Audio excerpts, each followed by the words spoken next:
Kwa majina naitwa Mwalimu James Sebastian Ndomba, ni mwalimu wa Msalato Sekondari. Na leo tumekutana tena waandishi wa habari kama siku zote nilivyokuwa nikiwaeleza. Mimi ni moja kati ya wagombea wa nafasi ya rais wa Chama cha Walimu Tanzania, ambaye nategemea kwenda kwenye mchuano tarehe 9 mwezi huu wa 6. Tumekuwa na ajenda nyingi kama mlivyoniuliza, lakini sisi ajenda zetu zimekuwa ni za msingi na ambazo zinagusa maslahi ya walimu wote.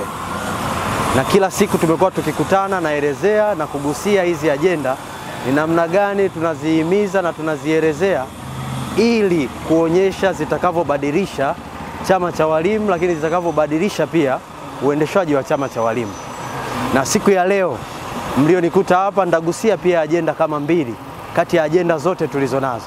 Tulisema tunatamani CWT ya sasa iwe na mfumo wa kidigitali. CWT kidigitali. CWT kidigitali itawasaidia wanachama wote kuhakikisha taarifa zao binafsi, lakini pia taarifa za chama wanazipata kwenye mfumo sahihi wa chama cha walimu. Kwa sasa wanachama wenzangu na viongozi watakuwa ni mashahidi. Taarifa za chama cha walimu, taarifa za wanachama wa chama cha walimu zimekuwa kupatikana kwake ni kwa shida na zinakuwa zina mkanganyiko wa mara kwa mara. Hii yote ni kutokana na kutokuwa na modality ambayo itatoa taarifa moja kwa usahihi kwa wakati wowote ule.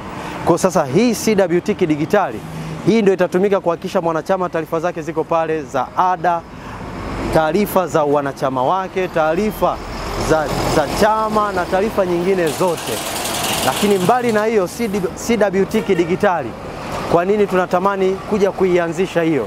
Mimi nikiwa kama mgombea wa nafasi ya rais ya chama cha walimu, naisisitiza nafasi hiyo kwa sababu, au nasisitiza kitengo hicho kwa sababu kumekuwa na uhamisho wa hiari wa walimu kutaka kuhama kutoka eneo moja kwenda jingine.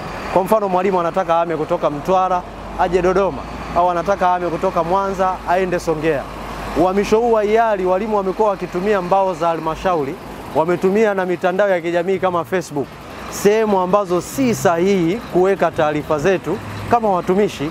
Kwa CWT kidigitali sasa inakuja kama mfumo ambao utahakikisha walimu wanaotaka kubadilishana kwa hiari taarifa zao za kubadilishana wanaziweka kwenye mfumo huu, kiasi kwamba taarifa hizi zinakuwa zinasomana zenyewe. Kwa kama mwalimu yupo Mwanza anataka kuhamia Dodoma na kuna mwalimu Dodoma anataka kwenda Mwanza, maana yake atakapoingiza taarifa zake kwenye mfumo huu wa CWT kidigitali itasomana moja kwa moja na yeye na watawasiliana moja kwa moja watakapokubaliana, na process za uhamisho zitaanzia hapo. Mbali zaidi tunatamani tuulinki pia na ofisi ya rais, tawala za mikoa na serikali za mitaa kwa maana ya TAMISEMI, ili hao watu wanapokuwa wamekubaliana na TAMISEMI wanakuwa wanapata notification.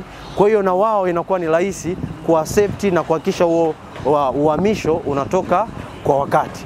Kwa hii ni moja ya ajenda pia ambayo natamani kuja nayo nitakapopata nafasi hii, kuhakikisha walimu sasa taarifa zao hawaweki tena kwenye mbao za matangazo za halmashauri, hawaweki kwenye mitandao ya kijamii kama vile Facebook na mengine.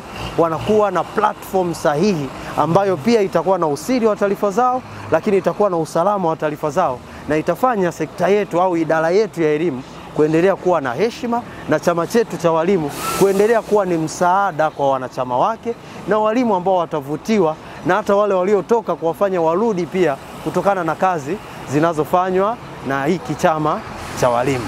Kweli mwandishi wa habari, kila mgombea amewafikia wapiga kura kwa namna aliyoweza yeye. Kila mgombea amewafikia kwa namna, manake kwa msuli alionao yeye. Msuli tulionao sisi vijana wenye maono na mtazamo chanya, msuli wetu ni wa hoja na malengo madhubuti ya kuhakikisha tunakitetea hiki chama ambacho wanachama wengi saizi wanakikimbia, kuhakikisha kinakuwa ni chama kile ambacho tulikitegemea na kinakuwa na idadi ya wanachama wa kutosha. Kwa sisi hatuangalii fedha, hatuangalii msuli wa mtu alionao.